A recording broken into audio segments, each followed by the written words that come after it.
is 712-224-6014 at any time during the meeting. Moving on to item 2, approval of the agenda. I'll move it. Second. Second by DeWitt. Hearing no discussion. All in favor say aye. Aye. Opposed say nay. Passes 4-0. Items 3 through 6 constitute a consent agenda of routine action items to be considered by one motion. Items pass unanimously unless a separate vote is requested by a board member. Item 3 is approval of the minutes of the May 26th meeting. Item 4 is approval of the claims. Item 5 from Human Resources includes A, the approval of the memorandum of personnel transactions, B, the authorization to initiate the hiring process, and C, the approval of request to deauthorize county position. Item 6 from Secondary Roads is consideration of a utility permit for installation of new fiber optic and county right-of-way for long lines. I'll move the consent agenda. Second.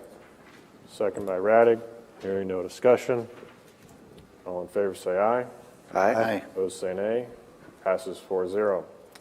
Item 7 from Juvenile Detention, Director Ryan Weber for action is approval of the 2020-2021 food service contract with Summit Managed Food Service. Good afternoon. What we have is the 2021 food service contract with CBM. CBM again is the only outfit that put a bid in. The contract is limited to a 3% increase, and that's limited by the federal government. Comes to 20 cents. It's been budgeted for a 5% increase already. So I'd like to speak a little bit on this after the vote on it about some things that I've fixed over the last year. So if you have any questions about the contract in particular. Again, you said it's budgeted for 5% increase, and this is within that. Any questions on the contract itself? And you are comfortable with it? Yes, 100%. And I'll move it. Second. Second by Radig. Any discussion on the contract? All those in favor say aye. Aye. Those say nay.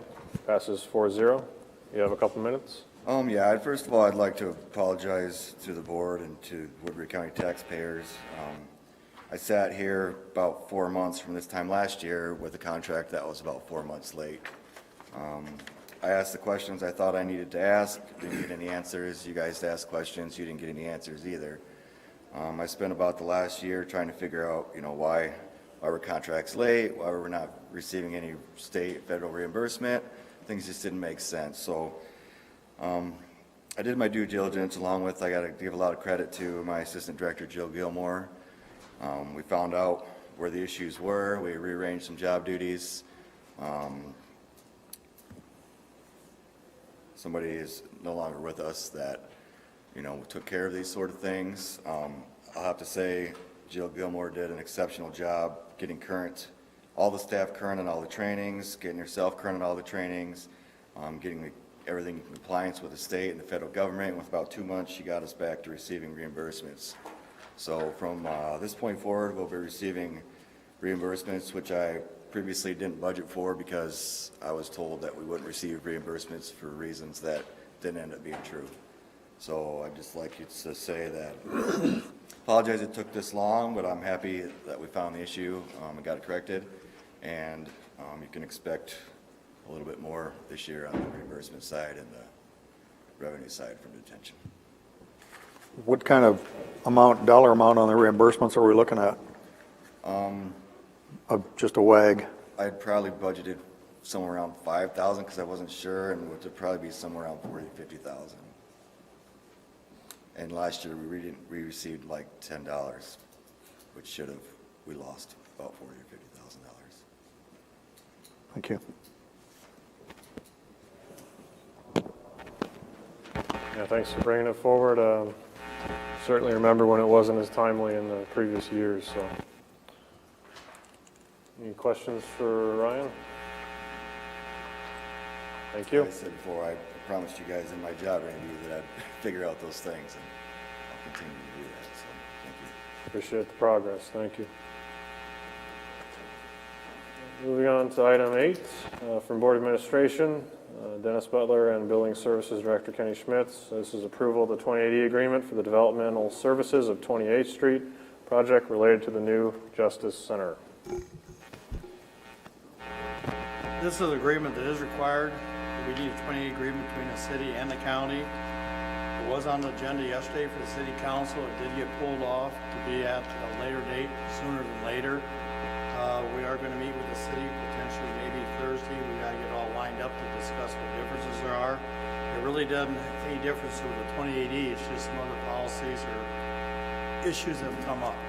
So with this said, we've gone through it. Our side's gone through it. Kenny's gone through it. Our assistant attorney here's gone through it. Their attorney's gone through it. And Dan Moore's gone through it. We've made all the corrections, and this is the final product that we came up with. What it involves is a $2.8 million obligation that the city would eventually count, and their lease with the authority would account for their share of the project, which helps us do what we did, a joint authority. So in this, you probably read through it. The obligations, we do pick the engineer out, select and hire an engineering firm. There are some suggestions there that'll be coming forward to the board here. It does cover 28th Street. It does cover utilities, I believe. And also the fiber optic, that'll be a separate issue away from this that we'll probably take care of ourselves. And that'll be on the agenda here pretty soon also. Get that out there. So this is where we're at. Do you have anything to add, Kenny? And, I think we still go ahead and approve this by the board, and then we'll get back to the city council, get it on their agenda, and get it approved on that side. Like I say, everybody's gone through it. It's been gone through with a fine-tooth comb by 6 or 7 different individuals and put together and with the corrections and done again. So this is the final product.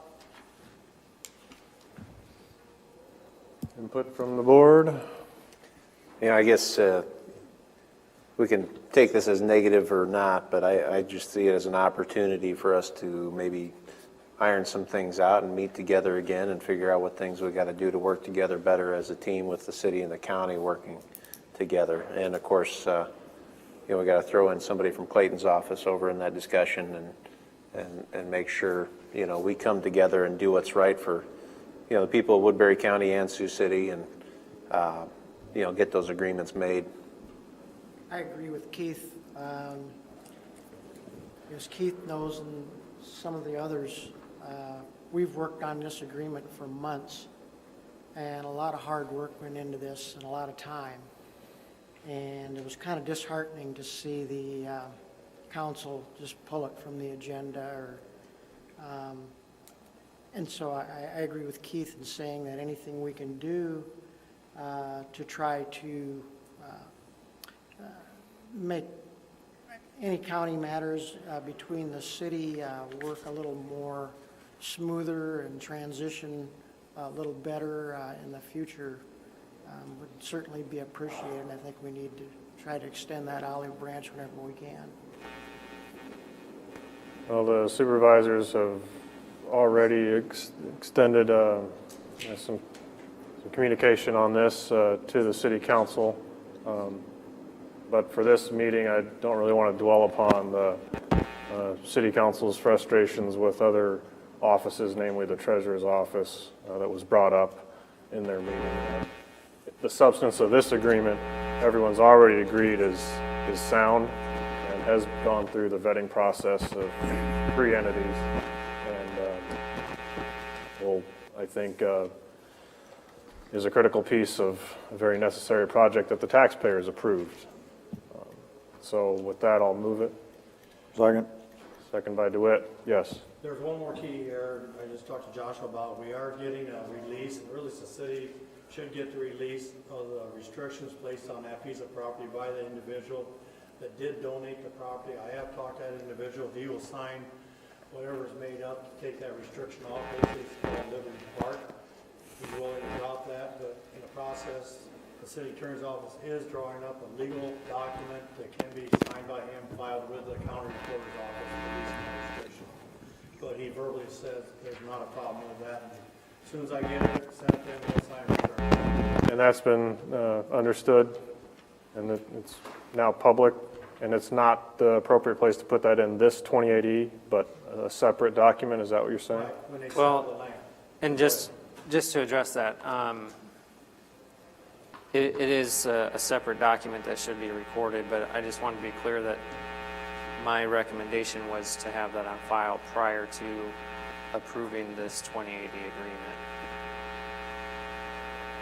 The other thing would be is an additional meeting with the city was referenced. If there are any changes or requests that they have at that meeting as far as adding something to this agreement, it would have to go back on the agenda anyway, so it may make sense to defer it to next week, pending recording of the other document referenced and any changes that may come from that meeting. My thought on that is I haven't heard personally or from Dennis's communication with the city that there's specific changes needed. Rather, there's just a desire to talk about other items. Yes. We met on this most recently with Kenny and with the city staff and manager and a couple of us from the board, so. Yeah, there shouldn't be any changes with this, because their side has already looked at it. They gave their changes. Dan Moore looked at it also. Nicole looked at it. Jeff Hansen's looked at it. And the reduced restriction would have to be done before we even actually sell the property, or the authority buys the property, which we should have that hopefully by Friday, but that's why in my opinion, shouldn't affect this part here, because this deals just with the road project, the utilities, the sale of the land. I agree with Joshua, that'd have to be done before we buy the land. I'm saying authority. Well, I'm fine with agreeing on the 2080 and then getting that before the sale of the land. Right. And if it makes any sense, Joshua, maybe they could make their approval contingent upon that letter that Dennis is waiting on. Well- I'd hate to have like a third party be the one slowing us down though, because Right, I think that, and maybe I misunderstood, if there's not contemplated to be any changes to this document, the board could go ahead and approve it today. Obviously, the city council is going to have to approve it on their behalf as well. The board could authorize the chairman to sign it upon filing of the recorded document. I guess that would be my recommendation, but it's up to the will of the board. Comfortable with the motion as is, because we've committed to it already. Being our representative on the authority. I am comfortable. And I think it's helpful that Mr. Moore, being the other representative on the authority, did see the timeliness as well and wanted to continue with the vote as soon as possible. So if there was a recommendation from the authority to the contrary, that would give us pause, but certainly our deadline's involved. Any other thoughts? Dennis? Okay. All in favor, say aye. Aye. Opposed, say nay. Passes 4-0. Thank you. Thank you.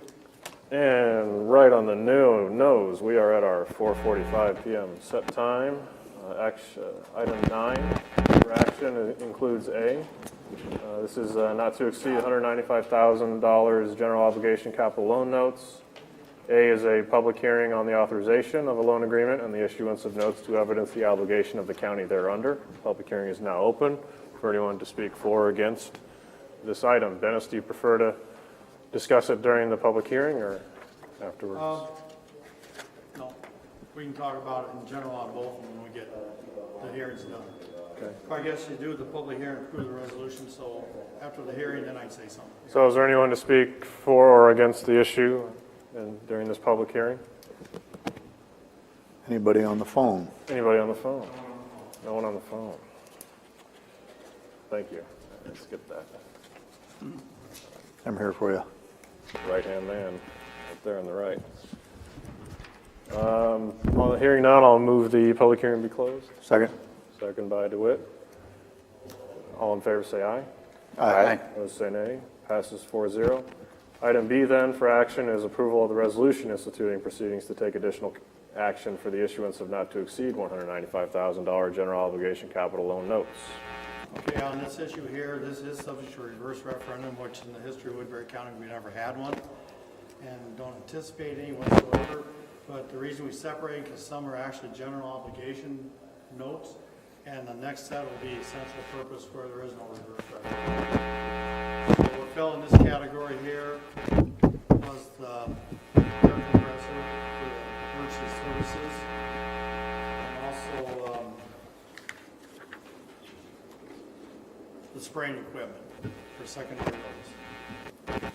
So they just scrutinized a little bit more, but we want to make sure the board has no options from anybody. This is why we separate them, so first one's general obligation notes. Any questions? I'll move approval. Second. Second by Potabom. Hearing no discussion. All in favor say aye. Opposed say nay. Passes 4-0. Item 10 is our next 4:46 p.m. set time, not to exceed $705,000 general obligation capital loan notes. First is a public hearing on the authorization. The public hearing is now open for anyone who would like to speak for or against this issue. Is there anyone to speak? Is there anyone on the phone? No one on the phone. Hearing none, Mr. Chairman, I move the public hearing be closed. Second?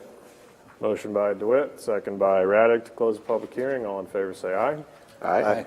Opposed say nay. Passes 4-0. Item B for action is approval of the resolution instituting proceedings to take additional action for the issuance of not to exceed $705,000 general obligation capital loan notes. In this case here, this is essential purpose, such as we did the paving out the Sheriff's Training Center. We did some renovations to District Health. We did some EMS fire detection equipment. We did some repairs up in the computer department, plus the fire suppression up there. And we did some peace officer equipment over the jail for radios in the jail. So these all qualify essential purpose, and this is not subject to anything. Move approval. I'll second the motion by DeWitt.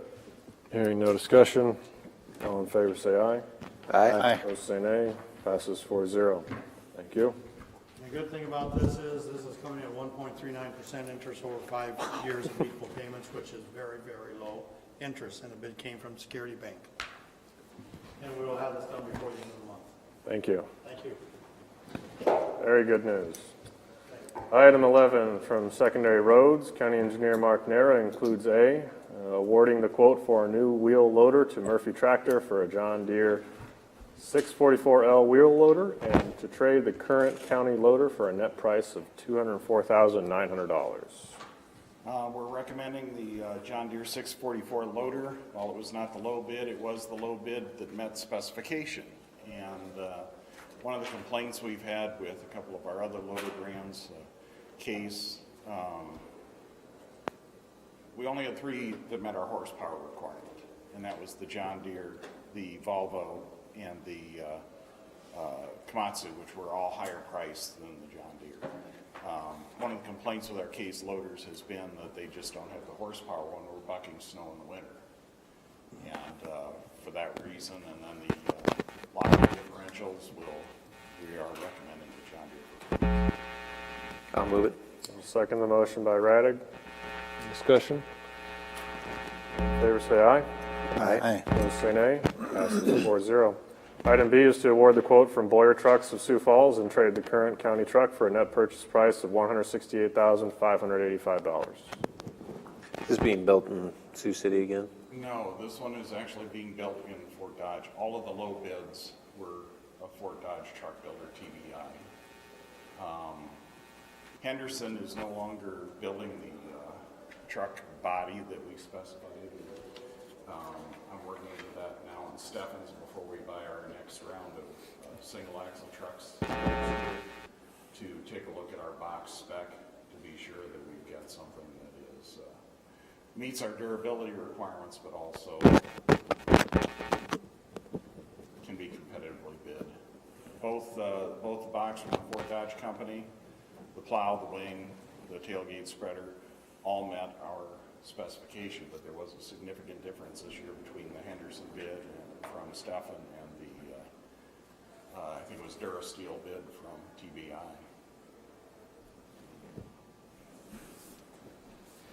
This was again the low bid meeting specification and the low bid in this case. I'll move it. Second. Second by Radig. Hearing no discussion. All in favor say aye. Aye. Opposed say nay. Passes 4-0. Item C is to receive bids for project parent M66 and return them to the county engineer for review and recommendation. I have bid tabulations so the board can keep track.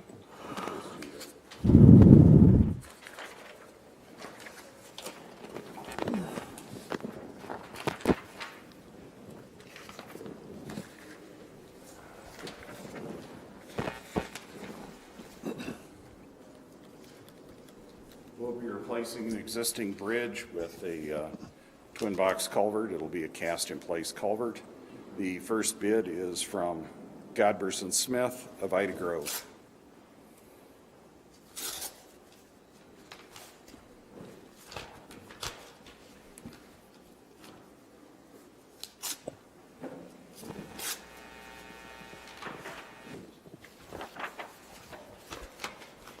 Bid bond was included. Bid is $261,771.85. 261-771-85.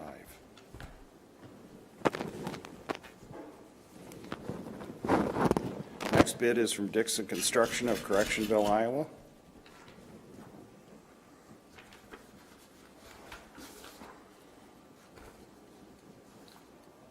Bid bond is included. Total bid price, $295,135.19. 295-135-19. The final bid is from Graves Construction of Spencer, Iowa.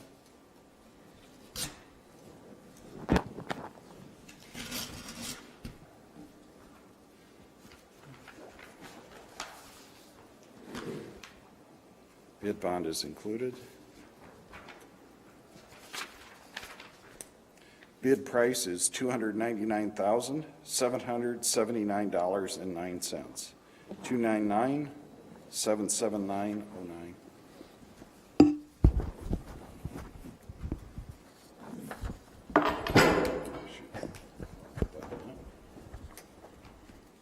Thanks, Dennis.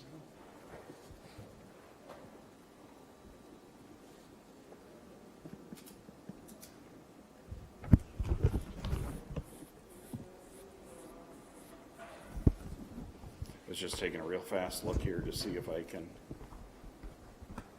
make a recommendation.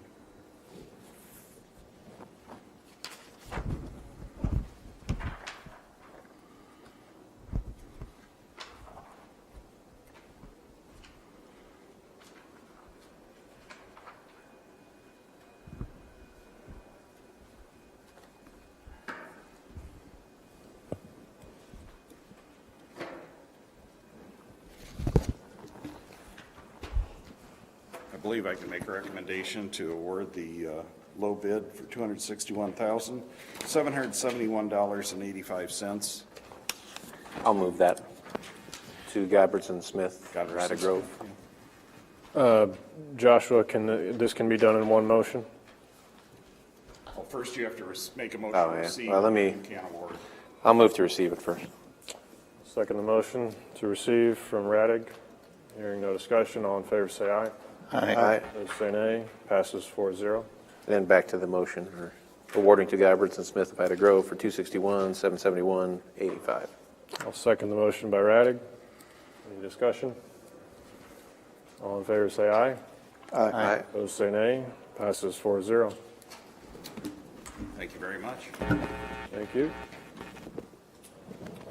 Item 12 from Building Services, Director Kenny Schmitz for action is approve Resource Consulting Engineers proposal for engineering and architectural services in the amount of $61,800. Kenny Schmitz, Building Services. We received a quote from Resource Consulting Engineers on engineering and architectural services on replacement of our courthouse chiller. In April, the chiller experienced a refrigerant leak. Train Company is our service representative. We had them come in and take a look at it, and they recommended that we do an immediate overhaul, which is not practical when you're in April and you're heading into the summer months. We asked them to take a look at it to see if there was anything they could do to get us by or get us through the summer. They did a leak repair, and they believe it'll buy us enough time to get us into the fall, whereby we would either have to do an overhaul of the current chiller or a replacement of the current chiller. So I looked at all the aspects of a new chiller versus an overhaul versus replacement options. And so we ran all the scenarios and all the costs of that. Corey can correct me if I'm wrong, but one of the impending costs of any route that we take is opening up the building envelope on the south side of the building. We have to actually open the building up to get equipment in and out, whether it be refurbishment, replacement, or otherwise. And so that's going to be a big expense. Along with that, coupled with just doing an overhaul of the current equipment, is that that's only going to extend that life of that piece of equipment for a certain period of time. So I don't believe an overhaul of the current chiller makes good sense long term. I also wanted to take a hard look at just replacing what we have versus other options. Currently, we only have one chiller and one cooling tower that feeds the courthouse. If that unit goes down, we are down. We have no cooling at all. And so one of the things I wanted to look at, and also that Corey recommended that we look at, is maybe different options. And so we've looked at that. We've looked at redundancies. And so what I'm going to recommend is that we replace our current chiller with actually two different chillers of smaller size, but actually the same capacity or amount of cooling. So we get some redundancy. That way we have two pieces of equipment. One's water cooled, one's air cooled that goes on the roof. And we can operate off either one of those pieces of equipment. Corey, if you could, would you come up and explain a little bit of that and maybe some of the energy efficiencies involved with it?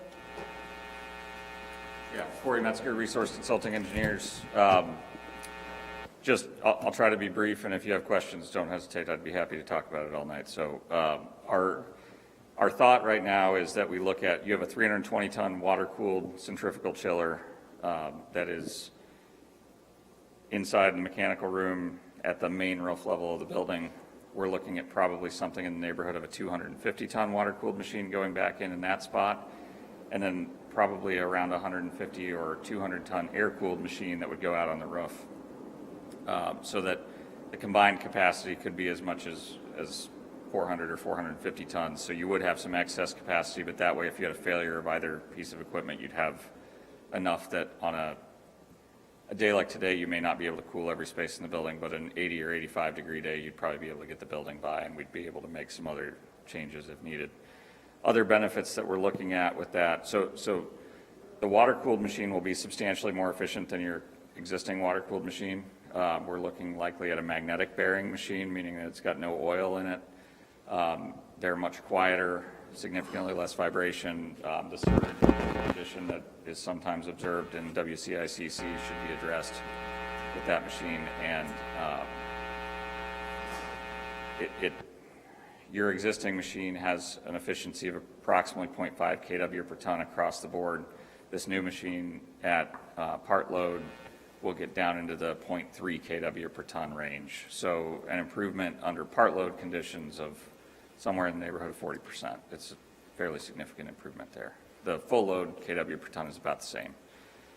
The air-cooled machine that goes on the roof would be used for shoulder months, and then as a peaking machine. If the water-cooled machine was fully loaded and we needed more capacity, that machine could be brought on in the summer months, but would otherwise be used to prevent needing to fill your tower repeatedly for days in the spring and the fall where you may have already drained it because it's gotten cold and then it's gotten warmer, or vice versa in spring.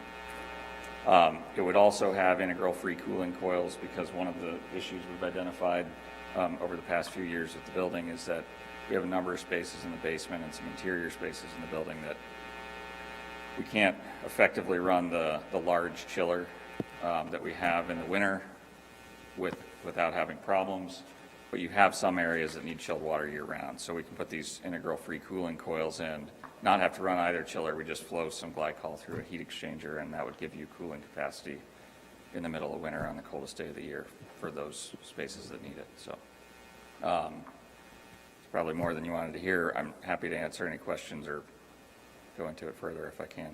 Initial estimates, what do you think? 400, 500? The number that we're looking at right now is probably in the $650,000 to $800,000 range. A portion of that is related to the wall removal. We've also got some cost in there for potential structural reinforcement for that new roof-mounted chiller. There's certainly more cost to have two machines, but as is evidenced right now by not having redundancy, if that existing machine were to fail this summer, you're likely bringing in a rental unit at a significant, tens of thousands of dollars a month. So I think redundancy would be ideal if it can be achieved. So the existing chiller is about 22 years old now? It is. How is that in the normal life? So expected useful life for a centrifugal chiller is probably 25 to 30 years. So we're approaching it, and that's part of the reason we had that discussion. You can do this overhaul, and you can probably expect some life out of it. We actually looked at some other options. So your chiller uses a refrigerant R123, which is a low pressure refrigerant. If we used a different refrigerant, we could probably actually keep your shell for your evaporator and your condenser in place and retrofit them with different compressors and different refrigerant. But the shells that you've got are only rated for 15 psi, and that's not adequate for any of the available refrigerants for a retrofit option. So we did look at as many options as we could to be minimally invasive. Because, for example, if you could retrofit that with a single machine, we might be able to get multiple compressors and separate refrigerant circuits. We're trying to look at a path that would give you no single points of failure. I think the cooling tower would still be a single point of failure. I've reviewed it with the company that maintains them and actually sold it, and they feel like the structure and the tower in general is in good shape. They recommend it.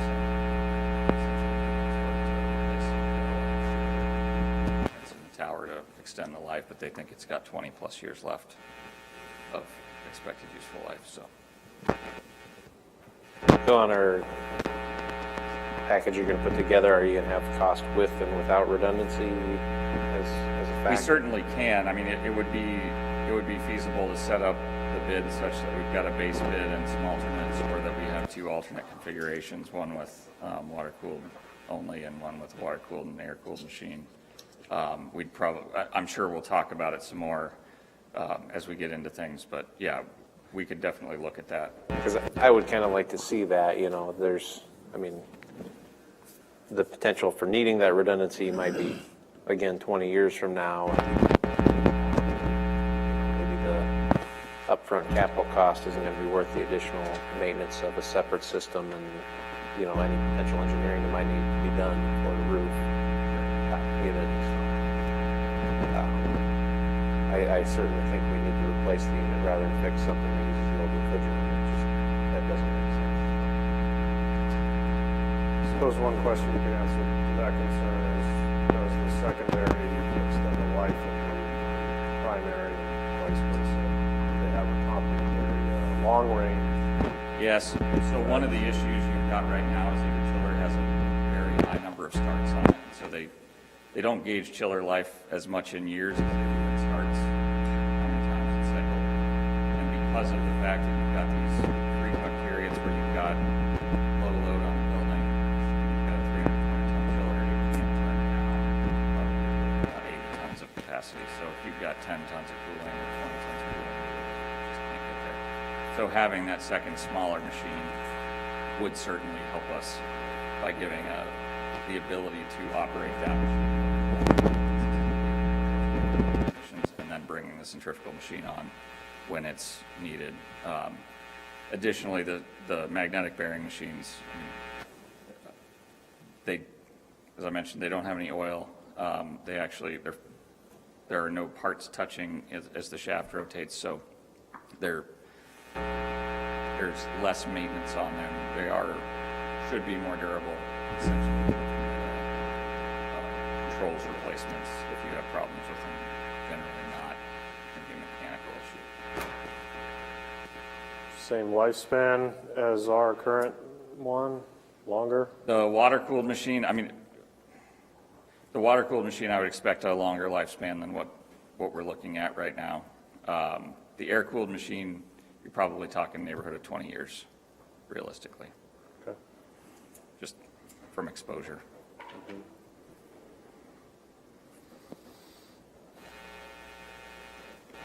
I'll move the proposal. Second the motion by Radig. Anything else to add, Corey? Appreciate the opportunity. Anything else to add, Kenny? Just one quick note. We are trying to work with Mid-American Energy on any possible rebates. We have to work through their energy rebate partner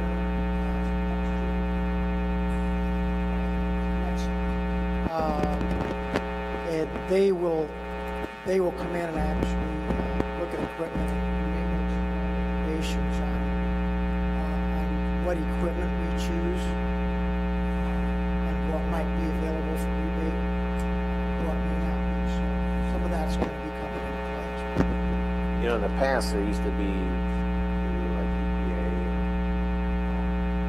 historical building funds, what they called EEBG, the Energy Efficiency Block Grants, which are mostly about 40% more efficient. Maybe there could be some federal grant out there. Might be worth looking into. What kind of timeline are we looking at this?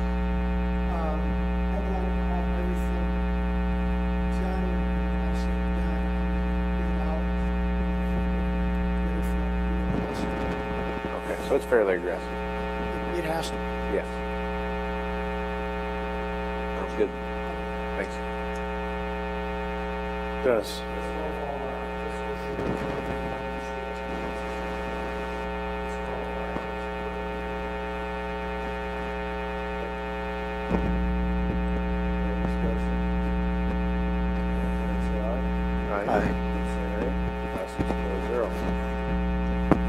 Item 13 for action, again, is due to COVID-19, the board will be discussing various issues and may take appropriate steps for the protection and safety of both the community and county employees.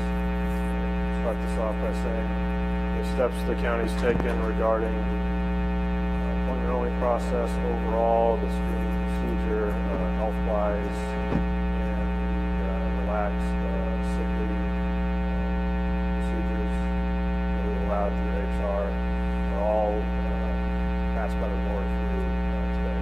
So without action from the board, those will expire. So last week I did ask everyone, so if you have specific requests, the board doesn't need to approve regarding cautions or rules that involve COVID-19, to please have those ready and before the board for us to decide on today. Otherwise, I don't see a need for this to be on the agenda every week unless there's something specific to bring back. So with that, And again, understanding that other elected officials can decide their own processes without the board's approval, but certainly consult with the public. So any other supervisors have comments? Any heartburn with practices expiring? Did any of the elected officials say anything about staying with the? I'm just aware that the auditor in the auditor's office would like to continue for 2 more weeks, is that right? I believe that's correct. I can confirm that for you. Okay, please.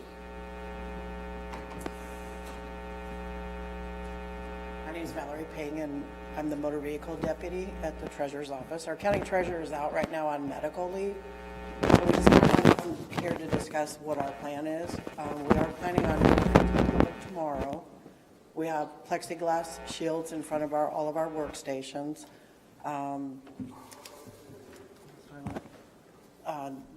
We just never, we have mats at the front door where we have stickers on the floor that they have to keep 6 feet apart from each other.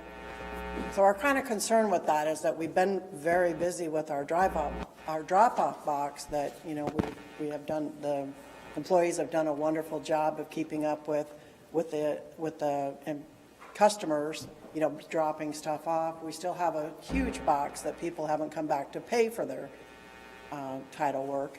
So we're going to be working diligently on that, trying to get the people back in to pay for these, or we're going to be mailing their paperwork back. Our concern is with opening to the public, I think we're going to get slammed pretty hard. So our request is if you guys would consider having one of your sheriff deputies come up and kind of man our crowd for a while, just to keep it even keel, because we have been calling, we've had complaints with customers with calling us names, you know, very argumentative over the phone, social jesters out there, you know, come up to our window doing things to us, you know, so it's kind of concerning with everything else that's going on in this world right now with the protest that, you know, our office doesn't have any security up there. So we would like to see if you guys would, you know, provide us with some kind of security for a while to get us back on our feet. Would you be looking for that security to be involved in the, some sort of maximum occupancy, or would you just use signage and hope that people stand in the right spot? We have signs, and we've had them up before, and they don't follow them. No, they're not reading them. They're going to pile in and not stand where they're supposed to. And they've been combative, but before we closed, and we were just having a few in at a time. They've been very combative. Foyer out in the foyer. Should probably have you come up to the mic too. Probably have, so it's. They have been combative in the past with us. Crowds coming in, they bring their entire families with them, and we're trying to get them to be one person per transaction. I don't know, we're kind of concerned with. Is that a new thing? The families coming in, or is it? No, a lot of times a lot of them will bring their families in. I didn't know if it was some form of protest. No, to bring in no. the family. No. We're just trying to keep the occupancy low. Okay. You know, our office has such a big volume of customer base that appointments just would not work with our office at all. I've tried to do appointments with personalized plates, and now I have some that, you know, they either come late or they come early or they don't come at all. So, and then, you know, we do a bunch of appointments, and then let's say our clerk calls in sick for the day. You know, what are we going to do with all these appointments that we've made? So we're just, like I said, trying to soft open up, you know, for the public with the social distancing still going on, because so far, our office has been a healthy office. Nobody's come down with it. We did have one person get tested for the COVID, and it came back negative.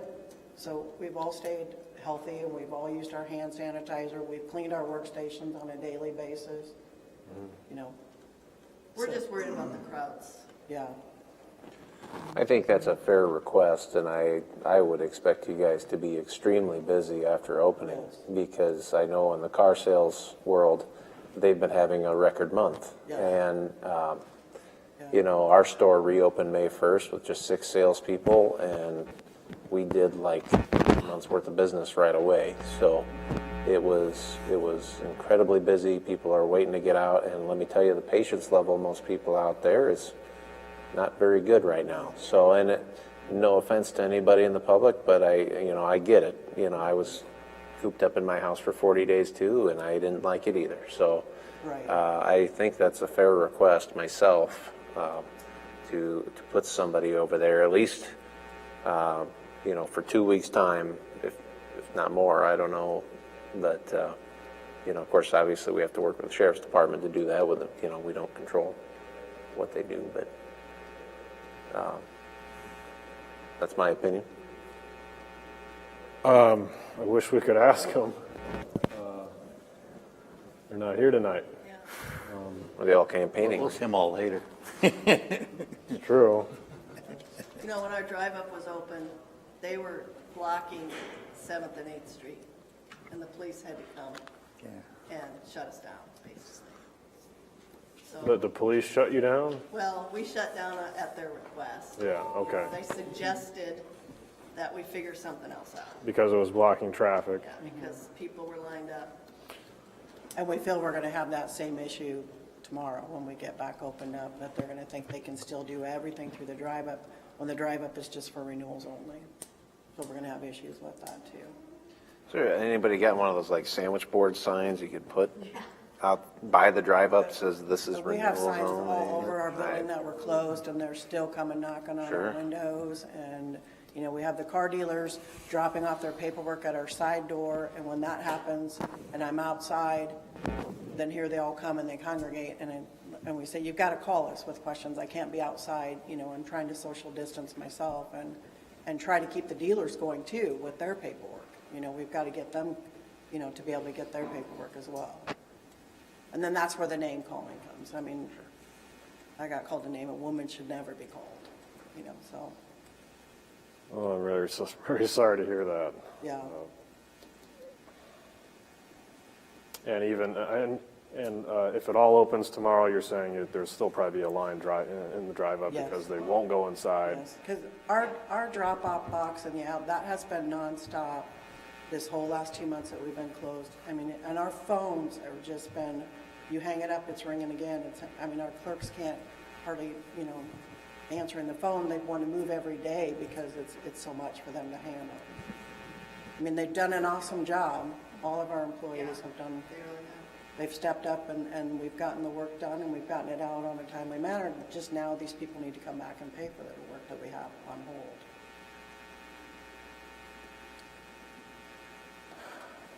Andy, do we have the sheriff on the line? We do not. No, we do not. Do you know what he's thinking? Do it? I do, but it doesn't pertain to anything with the treasurer's office at the moment, so, You're the public. Supervisor DeWitt is a member of the sheriff's office, a sovereign elected official, so perhaps he will be guarding your, I will be in contact with, one of the sheriff's staff to this evening. Maybe I'll see if I can get someone to come up there. No guarantees, no promises, but I'll mention it to him when I see him. And if nothing else, not speaking for them or the board, either one, but if we can get them to come up there maybe for a couple hours to see how things go. But yeah, I'll bring it up. Be great, thank you. Well, if you remember when we talked about having somebody up here to do the stuff, Sheriff Drew famously said, well, if you guys request it, I'm sure we can get it done. So I don't see why we True. because he did say that. that's true. He has the I mean, to staff. be honest with you, it'd be nice to see it as a permanent situation, to be honest. We're with not you, taking for what temperature start we have tomorrow, going right? on up Right. We could just ask him to shove that person up there. He did say that if we requested it, they would make sure it got done. And by golly, I'll remind him of that too. Yeah, well, that's a quote. That'd be great. Be careful what I say around Marty from now on. Comes from years of taking police reports and having to testify later. Yeah, the challenge in the past has always been in relation to actual, screening for weapons and how that would be handled. But if it's just a person to protect the area, that's an easier thing to have happen, so. Just their presence, I think. Yeah, that would, yeah, The uniform makes a big difference. yes, it does. Maybe we just give Mike a uniform. He's gone. Well, when he gets back. So we have obviously consensus for Supervisor DeWitt to bring this to the sheriff's office, and I will. Thank you All very right, much. thank you. thank you. Out of curiosity, anybody want to maybe come to a meeting with the city council to kind of discuss issues with the 2080 that maybe we could remedy? I don't know. I think we better wait for Mike. Well, we got to meet with them this week, so we're trying to get our other 2080 passed, so. I mean, there's other things we can do, not necessarily terminate, so. Well, and if we could just figure those things out and let them know we're willing to work with them, I think it goes a long way, and there's in government, there's always unique personalities of the people involved, and, Yeah. it's our duty to get along and figure those things out and get things I'm done. sure we can work it out. Okay. I'm sure we Thank you. can. Thank you. Thank you. Any staff updates on COVID-19? Questions? I think, fortunately, this time has allowed different departments to secure, different barriers and equipment and such to just, in general, help health and safety over time. Hasn't all been for naught. Hey, Mark, did you get your shields put up? We opened our doors this morning, so. Thank you. Kenny? We will be getting some disinfecting stations that we'll be putting in several different areas. When those come in, they've been ordered. And some safe distancing stickers that'll be placed on the floors throughout the buildings in several places. So those are on order as well. Place more stock in the dispensers than the stickers, but I think having more of those around is a great thing. Just it's the public utility like drinking fountains. We'll put up a sign that says hand dispensers and arrows that they have to follow, and they won't read those either. Can we get a hand sanitizer station at our front door for the customers that walk in? Absolutely. Okay, great. See how easy that was? What? See how easy that was? When again, do you think? When do you think that could happen? The order was just placed this week. They said 2 weeks, so I'm hoping we'll have it in a couple of weeks. Okay. Roughly a couple weeks then. Okay. Anything else? Any other offices making contrary moves? Not contrary, but different moves you should know about? Nope. Okay. It is with pleasure I cross this item off. Item 14, reports on committee meetings. Nope. Workforce development, I wrote up some bylaws for our region, and we have to look to approving those.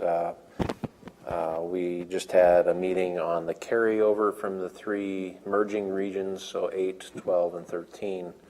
All 3 regions are looking at carrying over the maximum amount of dollars, which puts us in a good position.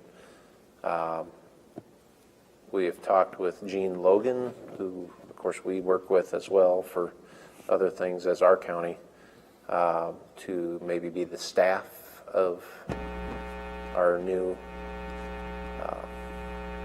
workforce development region. Also made a logo for that.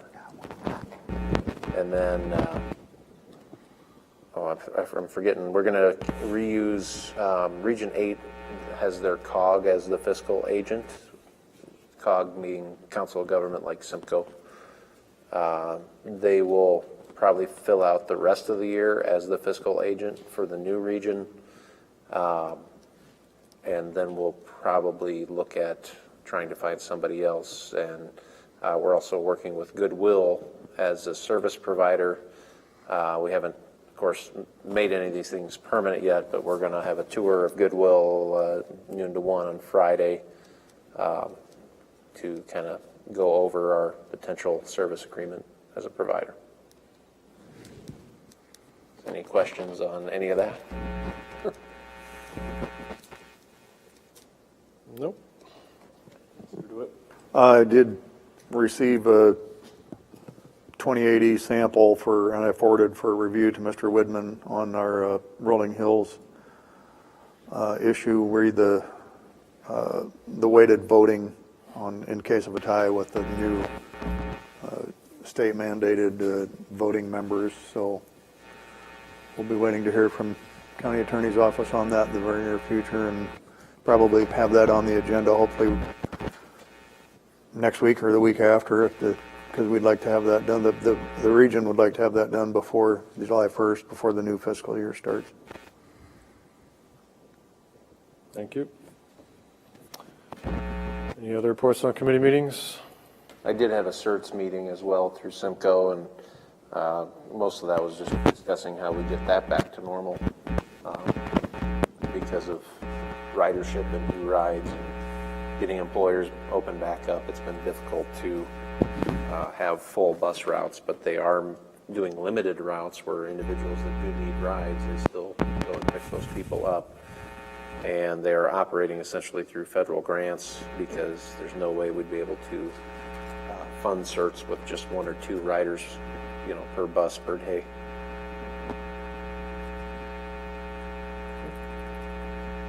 Any other reports on committee meetings?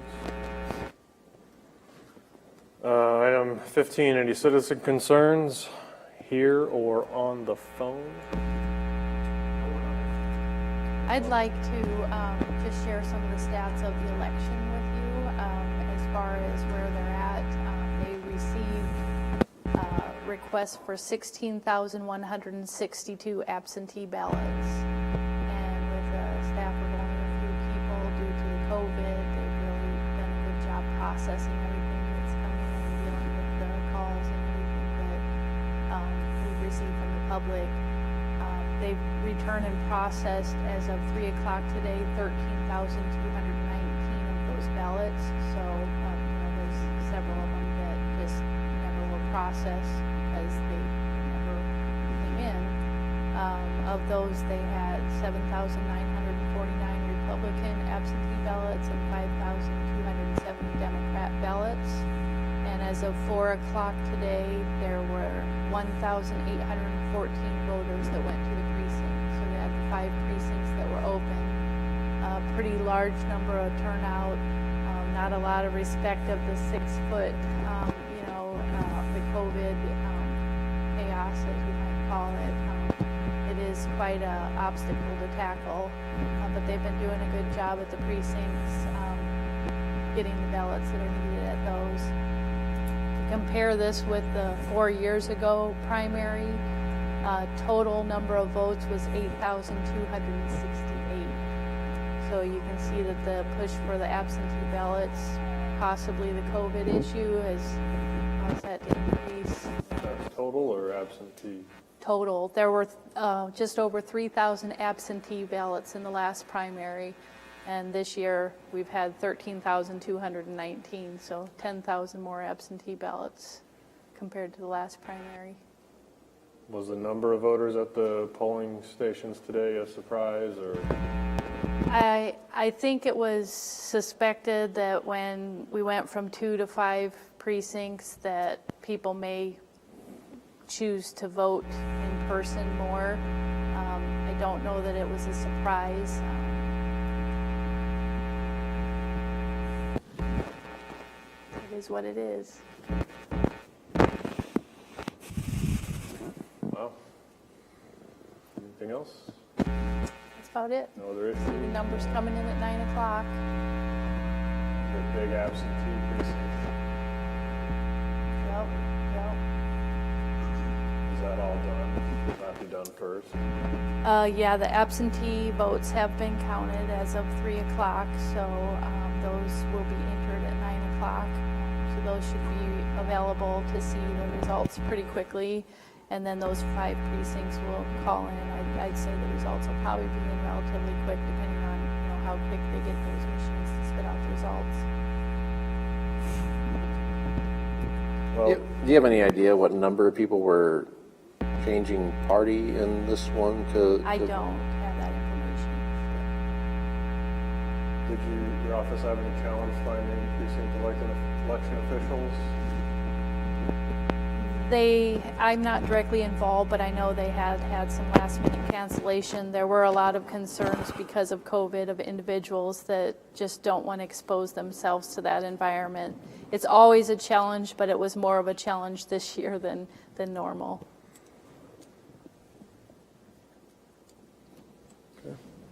Most of the poll workers are in that high-risk That's why category. I asked. Yes, And we thank them all for their service, really. yes, very thankful for them. Imperative to have people like that step up.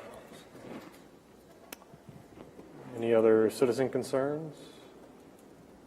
Item 16, any board concerns? Guess, concern for our downtown environment right now, as far as our building and of course all the first responders and law enforcement here involved. I obviously have a concern for everyone there.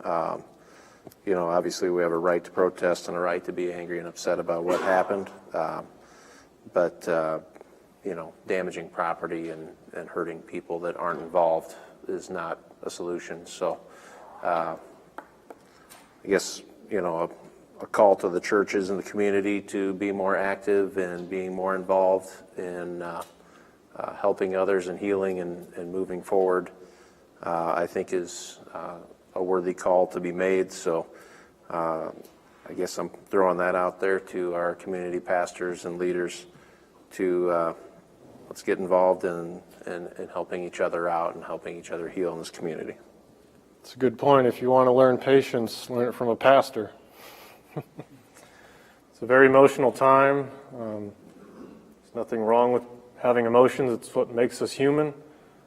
When a very wise man once said, "Be angry, but sin not." So let's just do that, shall we? We are adjourned.